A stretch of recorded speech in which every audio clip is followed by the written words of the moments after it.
গ্রেফতারি পরোয়ানা জারির ২৪ ঘণ্টার মধ্যে আত্মসমর্পণ করতে আদালতে আক্তার আলী। আরজিকর দুর্নীতিকাণ্ডে শুক্রবার তাঁর বিরুদ্ধে গ্রেফতারি পরোয়ানা জারি করে সিবিআই আদালত। হাসপাতাল থেকে সোজা আদালতে এলেও শনিবার বিচারক এবং সিবিআইয়ের আইনজীবী না থাকায় শেষমেশ আত্মসমর্পণ করতে পারলেন না আক্তার আলী। সারেন্ডার করতে এসেছেন, কিন্তু ফিরে যাচ্ছেন কেন তাহলে? ফিরে যাচ্ছি, কোর্ট অ্যাকচুয়ালি দেরি হয়ে গেছে। আমি হাসপাতাল থেকে ডিসচার্জ হয়ে এসেছি।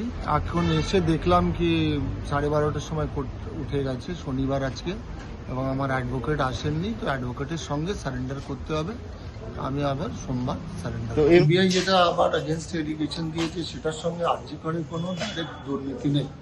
2020 সালে আমি হয়তো একজনের কাছ থেকে লোন নিয়েছিলাম, এবার লোন তাকে রিও পে করে দিয়েছিলাম, সেটা 2020 সালে। ওরা অস্ত্র হিসাবে আমাকে ফাঁসিয়েছে, আর কিছু না। যেরকম হয় আমি ভিক্টিমাইজ হয়েছি পলিটিক্সে, আমি মানে একটা ভিকটিম হয়ে গেছি। ফলো করুন আনন্দবাজার.com।